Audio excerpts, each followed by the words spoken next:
Good afternoon, everybody. Getting set up here. Wanted to say hello. It's been a couple days. Sometimes I need that quiet time alone before I connect again with other people. So sometimes it is what it is, right? So glad to be back in communication.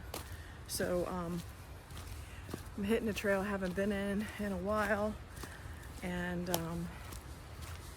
kind of excited to get back here. I did a bunch of my yoga videos back here previously, and so this kind of has a special place in my heart, this park. So anyway, just wanted to reconnect. If you can hit and smash that like button, I totally appreciate it. Wow, this looks a little different here since last time. And if you could smash that like button, totally appreciate it. So I'm not looking directly at the camera, I apologize, but I am literally on a trail watching my feet. There's a lot of rocks and sometimes it requires a little bit of dexterity. So here we go.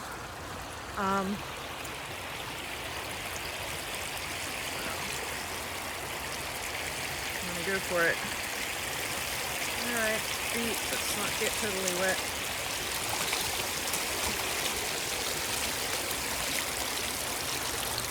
Alright, so this is part of the pass right here. Alright, so topic. Alright. Be mindful of all these wet leaves. All right. So, topic. All right. Sorry for the little sidetracking. All right. Wanted to talk a little bit about just what's been really on my heart and what the Lord's really been, pushing on me, and that is really to get that. All of the liabilities, all of the sin that we created in our life, okay? It's already been wiped by the atonement of Jesus at the cross when we believe, okay? And here's where the kind of the oxymoron of the situation happens, and that's where you're going, yeah, but what about all the things in my life that I didn't do too well? And there's a pileup of all these things. How does that get dealt with? Okay? And it's a valid concern. And I myself have, been in the process and sometimes the struggle and frustration of when is this going to end, okay? So what I mean by that is that, okay, and I'm gonna use myself as an example just to illustrate this so that it becomes clear.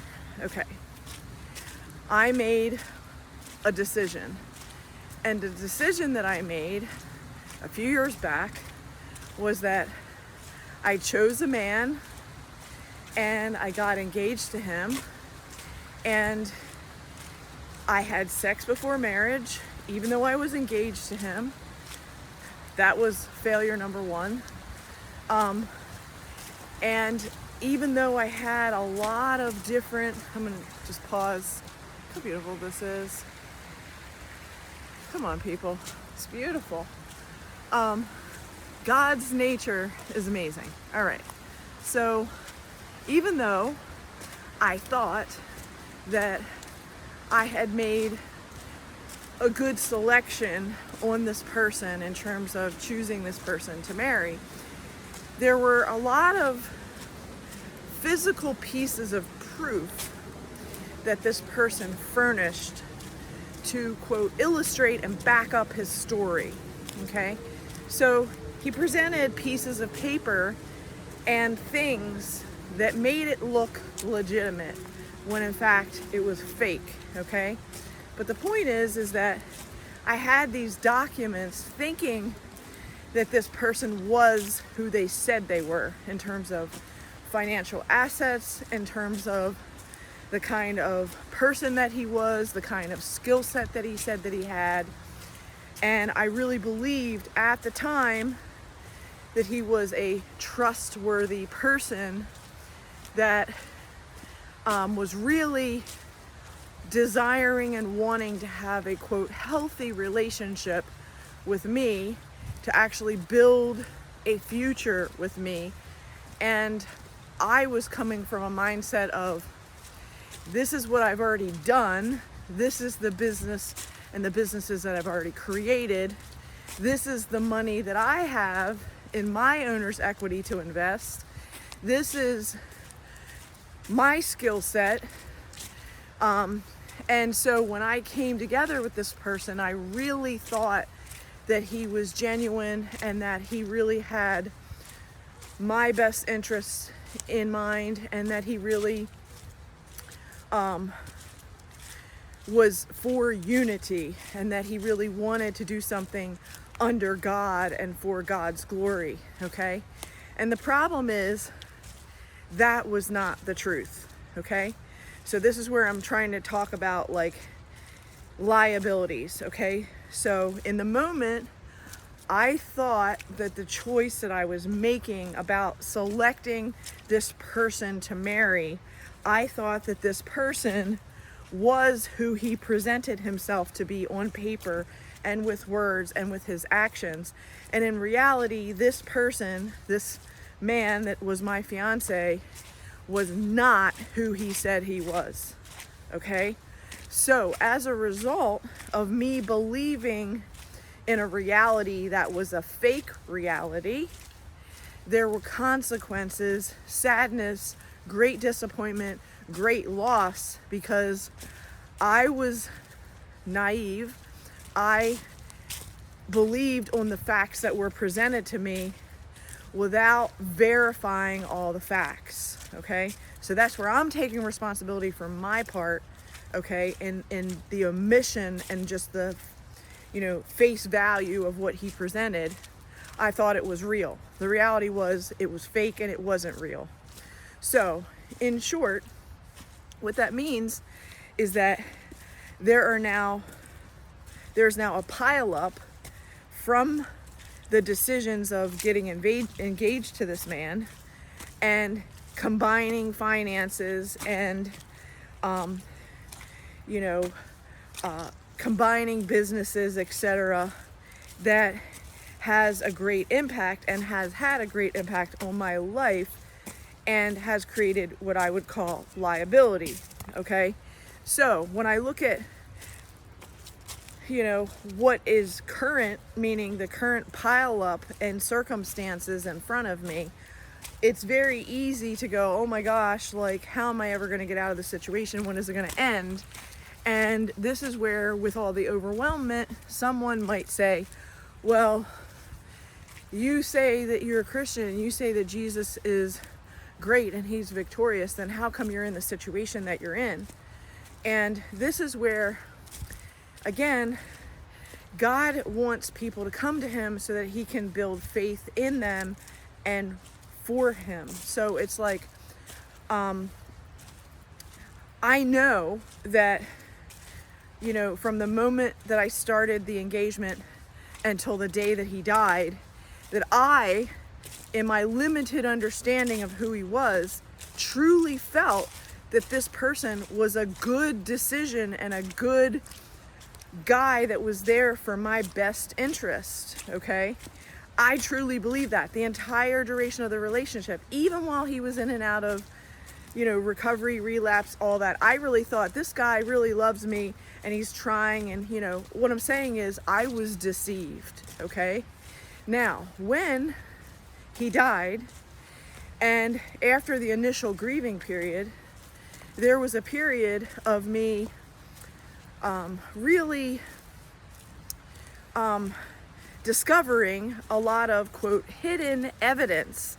So certain evidence appearing as real, okay, the false evidence, And then I found different evidence of things that were actually what was really going on, that was the real truth that was hidden to me. So I didn't know that that was the real truth because it was hidden to me. And with that hidden truth became like, frustration, like, oh my God, this person was trying to poison me. Here's a text message about it. Oh my God, this person was plotting to steal and vandalize my cars. Oh my God, oh my God, like I had no idea. So what I'm getting at is when I discovered all these things about this person, my fiance, and what he was actually doing when he was alive, okay, it tainted my relationship with God. Like I was annoyed with God. I was annoyed that how come with all the things that I'm doing that this is happening to me. And what I had to learn was that it was a great test of my faith, okay? And when it came down to like the latter parts of his life, the past, month of his life, he was appearing and acting as if, he was actually improving and that things were getting better, and he was making gestures to make it appear as if he really had conquered this drug addiction, and that he was really improving, and he was full in on creating music again, and that he could handle the stresses of what he was going to do and how he was going to re-earn the income from all the things that he had stolen from me and my family, and all these promises of what he was going to do to make it back. So what I'm getting at is there was a tremendous amount of liability in this relationship, because when you are lying about things, when a person in the relationship is lying about the truth of how things really are, and they're presenting a picture of things that really aren't, it can really mess up the unity of the relationship of the couple and the relationship, because I'm thinking, hey, all this income that's coming in from, quote, the music part of the business is actually from his music income generation. But in fact, he was selling drugs. So you see the dilemma. But I didn't know that while it was going on. I thought he was actually creating music. All those appointments that he went on, and he was gone for several hours, I'm thinking he actually was creating music, teaching lessons, etc. So what I'm getting at is people are not always who they appear to be. Even the people closest to you that you really think are like for real. And sometimes those people are not at all, who they say they are. I'm just checking out which part of the trail I want to go. I'm going to go back this way. Actually, I'm going to go that way. Okay, there we go. Looking for the paint, following the lines. So what I'm getting at is that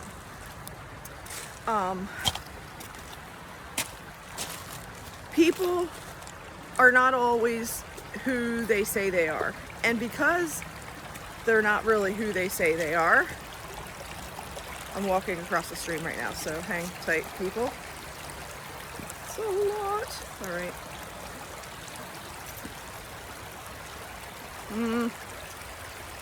This one's a little high. All right, hang on. I'm sorry I'm like wavering, but it's a little bit of a high jump for me. All right. Now, this is where when you have an injury, you have to make modifications along the way. That's just part of the process. So, all right, that was a lot easier. All right. All right. I'm gonna go this way. Again, I apologize for this delay, but I'm crossing a stream and I want to make sure that I don't get wet. All right.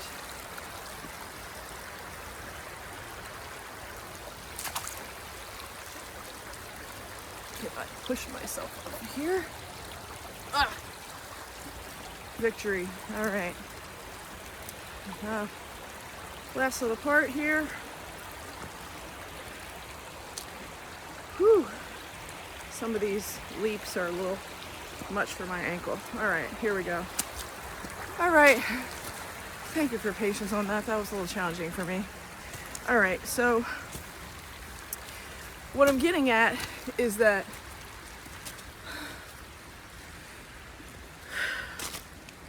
when people do not present themselves as really who they are, it damages the potential for the relationship, because one person is presenting themselves falsely, and because the other person is perceiving and thinking that what the other person has presented is actually truth when it's not truth, then it can really damage the relationship, because I'm thinking that we have a viable business. I'm thinking that, that he was handling the financial records because he said that he was a tax preparer, accountant, and that he had, the ability to do that. So when I turned over my books, then I'm thinking, well, I've been paying this other person, and here my fiance has the ability to do all the stuff that I was paying another person previously. Well, why not give it to my fiance, right? I trust him, I'm gonna marry him, right? Well, that's where I'm trying to explain that, I was very trusting of, what he presented and the skill set that he presented. And I really, really believed that, I'm gonna take off my hat for a second, so hang tight for a second. So what I'm getting at is that things that I really thought were a certain way, okay, were actually not that way, because they were actually a different story than the story of what was really going on. So, all right, thank you for your patience and all this. It's really getting hot there. All right, so don't want to lose my hat in a pocket. I did that last week. All right, so I thought he was a certain way. He was a different way. That's the lesson here, that really verify that people are who they say they are, and not just what they present to you on paper. Like, get testimonials from other people and talk to people's business associates and vendors and etc. Make sure that the person that is describing themselves as a certain way is actually that way, because I was completely stunned at, the discoveries that I made after he died, because I thought he was a certain way and he was actually a very different person than the person he presented himself to be. Now, coming back to Jesus's death on the cross and the atonement and the resurrection, and this is where I really want to highlight a part, because people get confused on this step, and it's a really, really important step, okay? When you say that you believe, okay, the next logical course of action when you say that you believe is that the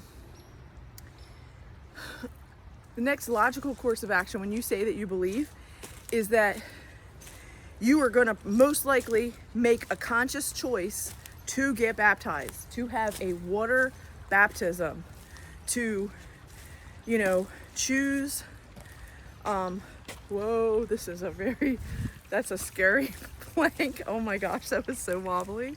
That did not feel good. I'm going to trust the rocks over the wood. Wow, that was scary. I mean, it dipped down really low. All right. So what I'm getting at is, when somebody presents themselves a certain way and you believe that, really verify that. And then on top of that, I lost my train of thought. Okay, sorry about that. Let's try to come back. All right, verification.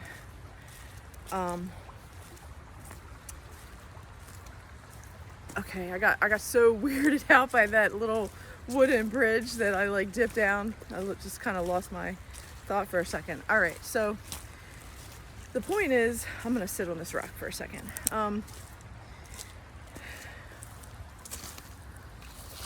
Look how beautiful this is. I mean, come on. God is so wonderful. He really makes beautiful things. It's just amazing. Okay, so, all right. I'm gonna stop here and I'm gonna pick up as I recall my thoughts. Sorry about that, everybody.